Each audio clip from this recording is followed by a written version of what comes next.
lie there in that old curiosity shop.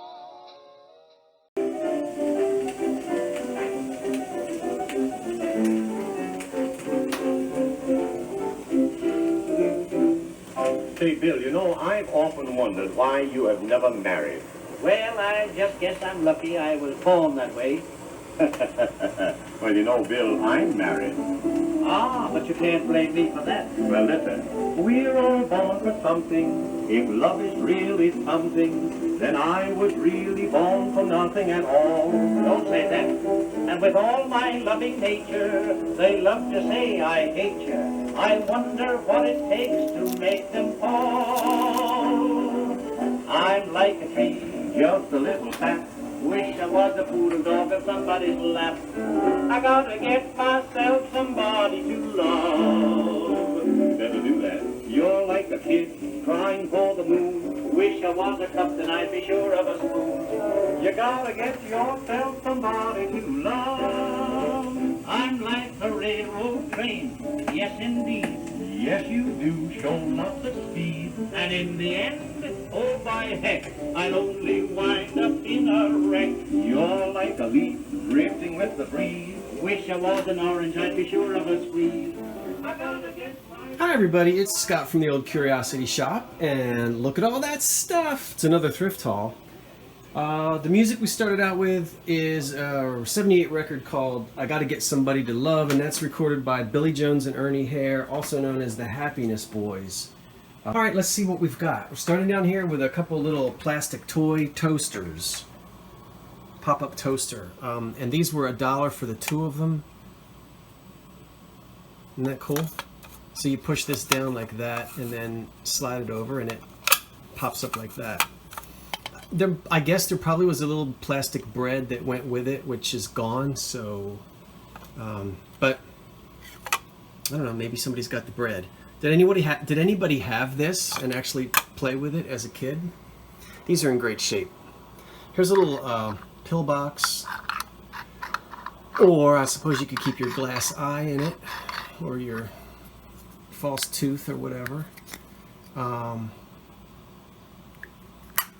let's see, it says Limoges, France, hand painted. So that was $1, and I don't know what I'm going to get for that, or these. Back here are some plates, some chowder bowls, soup bowls, and these are from this. When you see this kind of style, where it's it wants to be a square, but it also wants to be a circle. That was a typical Art Deco style in the late 30s. This pattern is called Breakfast Nook, and it's made by W.S. George, Canary Tone, and I will probably get about $25 for the 4 of these soup bowls, and they're in great shape. Those are called Capri Dot. That's Hazel Atlas. I think the 1960s, early 60s. They're not marked. I think it's the Continental Can Company days. And they're actually, these tumblers, there are 10 of them, I think. 1, 2, 3, 4, 5, 6, 7. Yeah, there are 10 of them back there.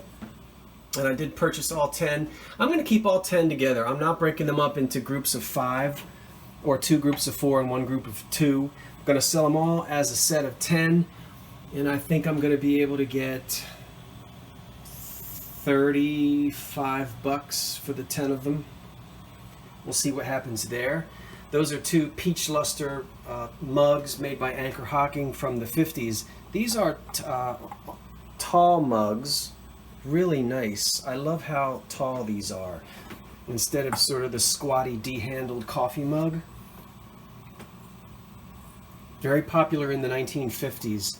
And these are a little bit harder to find than the actual mugs. I guess some people would call these Irish coffees, but I'm just calling them mugs.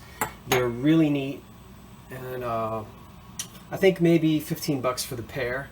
There's a mixing bowl from the 50s. I think this was Glass Bake for Sunbeam. Let's see if we can... Yes, Glass Bake for Sunbeam. Now, Sunbeam mixers, electric mixers. And this is the smaller bowl of the 2 for the Sunbeam mixer. You started to see white bowls in the late 40s and into the 50s. So hopefully someone with the mixer will want that. There's a picture that says coffee, and I think it's something Japan on the bottom, but it's so small I can't read it. Royal pudding. It doesn't say royal pudding. It says royal something Japan, and I can't read it. So that's a little pottery coffee thing. Here's some really nice vintage Christmas in the front. We'll start with this one from the 50s. Boy, I ran my hands all over this to make sure that there were no breaks on it, and there aren't. And this, I think, is Bloom. You're gonna have to trust me because it's hard to get these foil stickers to show up. Exclusively made for Bloom, Japan. I like how her face has a matte finish, and then the rest of it is a glossy glaze. Glossy glaze, and it's candle holder. This would have come as a set of two, with another, with a boy on the other side with a different kind of hat on, holding something different. So I only got one, but it's a nice big one. It's big size, and I think that should sell for 15 or so. By the way, none of this Christmas has any breaks or any repairs, which is real important. I double checked everything, so no wings have ever been broken off. These are all Japan, and I'll just kind of let you take a look. Here we have two angels, one holding a bird and I don't know what that is, a torch or something. And I love these guys here. They look like they're holding mugs. I guess they're a little candle. You could stick a candle in there. And these are also Japan. So we're all in the 1950s here, probably. And I hope to get 20 bucks for them. About 20 bucks for the pair of everything here. She's by herself with the little spaghetti, and her wings are good. I think she is Japan as well. Oh, she Napco. She is Napco. And she's a bell. I'm not impressed with her tinkle. These were with, and I bought all this Christmas together. Let me back up. But look at these little pottery, presents. There's nothing on them.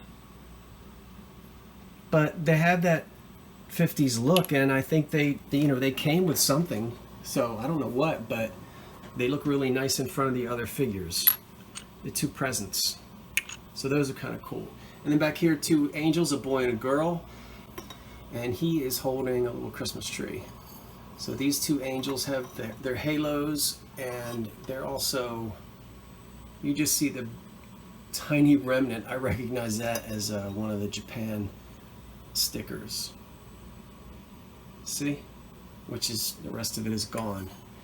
So, all that vintage Christmas was $15 for all of this vintage Christmas here. I bought it from one person.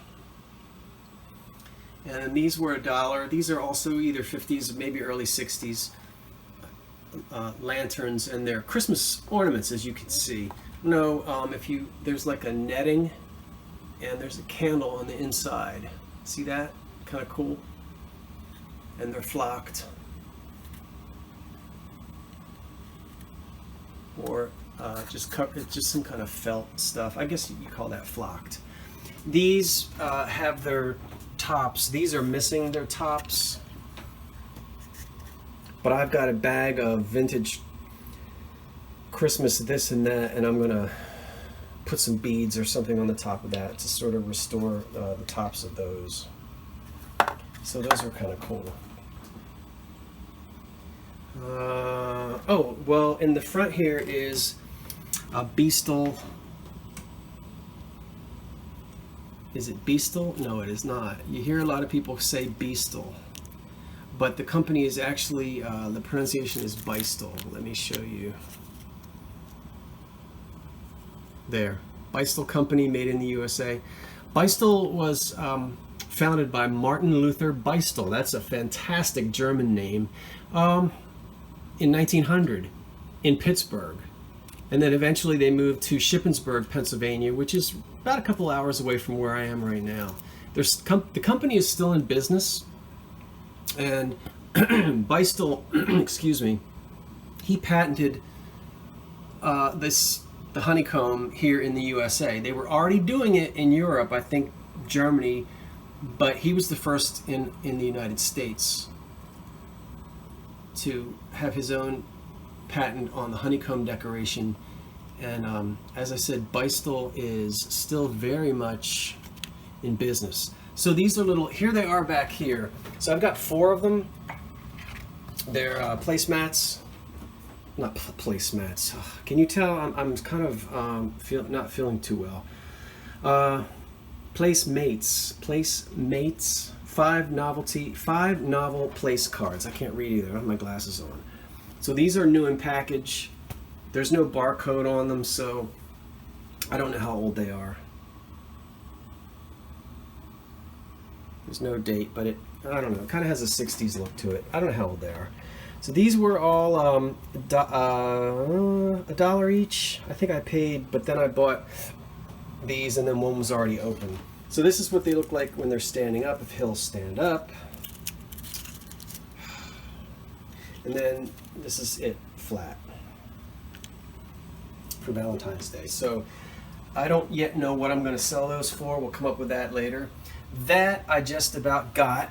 Fill in the blank. You got it. Detached retina. When I saw those at the thrift shop for $3.99. That's right, folks. $4 for the Fire King nesting bowl set. Now I'm missing the littlest one, the little 6-inch. That's, I'm sorry, yeah, the 6-inch. That's the 7-inch, the 8-inch, and the 9, and then the 9-inch. You can see, Fire King. I've had these before, but these are in perfect condition, nice and clean. What a treat to find those for $4 at a thrift shop. The set of 4 of them sells anywhere between $80 and $100. When I sold a set about 15 years ago, I think I got about $200 for it. You don't get what you used to.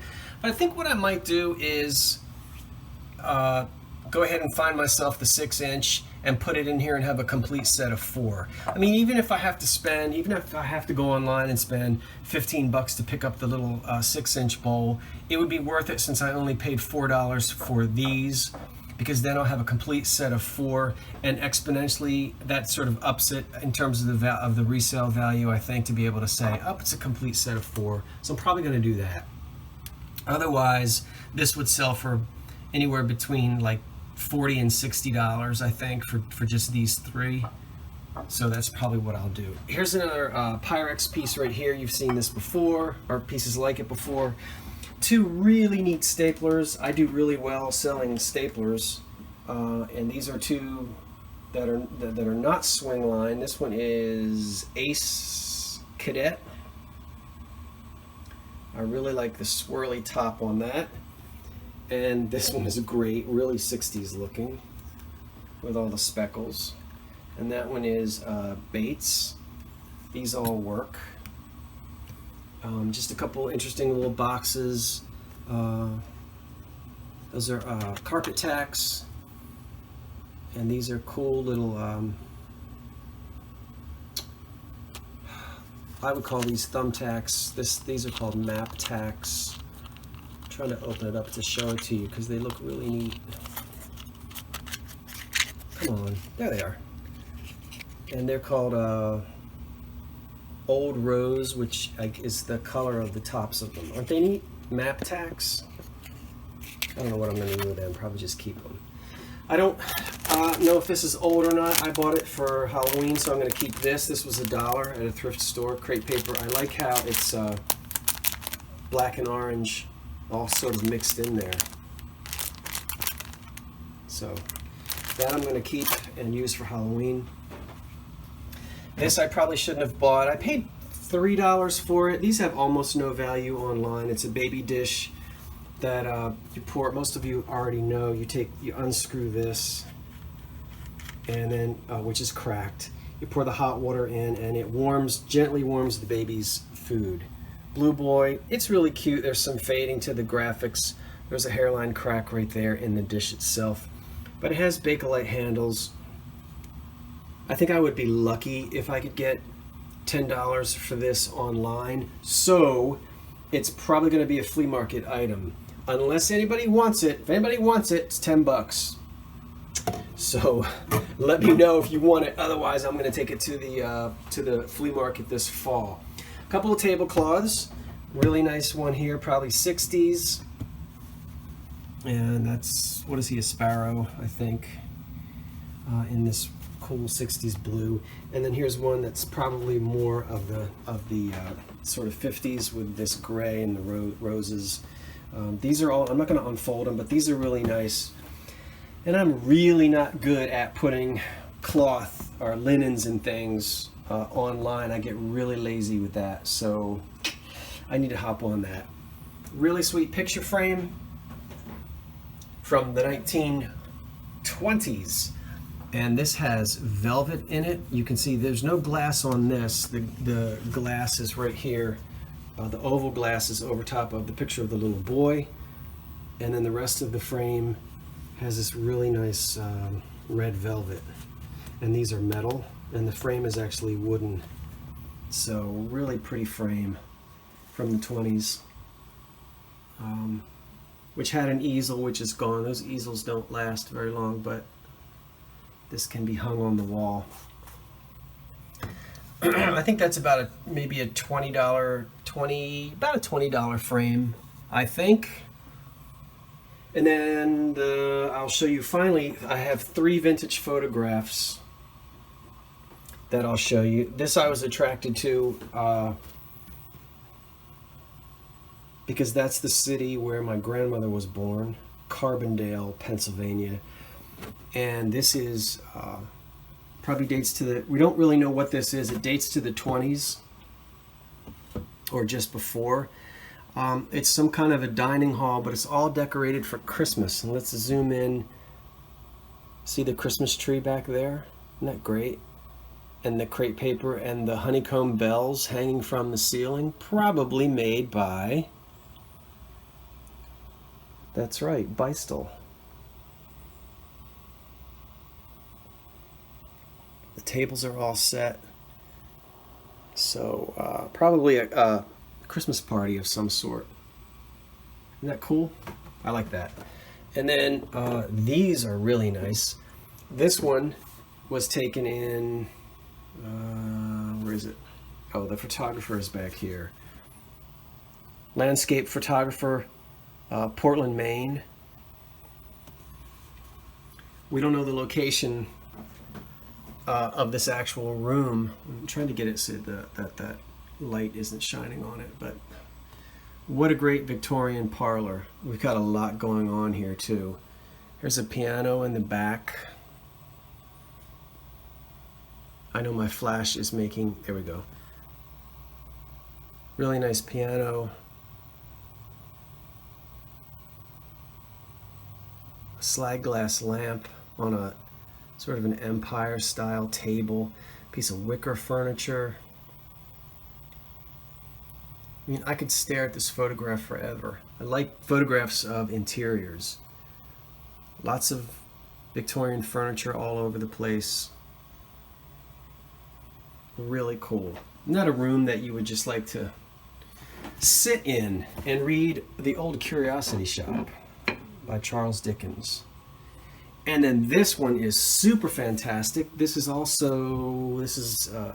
St. Johnsbury, Vermont. And I'm going to tell you what's going on in this photograph, but I'll let you see it first. That's the teacher. And here are her pupils, with the females in the front and the couple of men in the back. You can tell by their costumes that this is 1890s. Let you see the room. Look at that.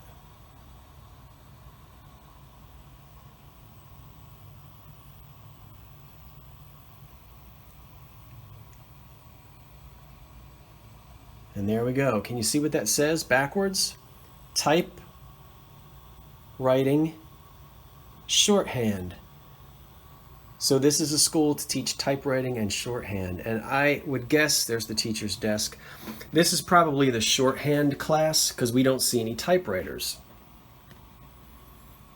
So I wish it were the typewriting class because that would make this picture more valuable with photographs of old typewriters. But it's still a great school picture of a shorthand and a typewriting class. So, really nice photograph. That's probably, we'll see what we can do with that. That's at least a $10 photograph. That one's probably got the least value because it's not that interesting, but these two are at least $10 photographs. I paid $1 each for the big photographs. So I'll back up again and let you see everything that I have from this thrift haul. And I want to say thanks for watching. Leave me comments if you'd like. And I'll see you next time. So long from the Old Curiosity Shop. This is Scott saying so long for now.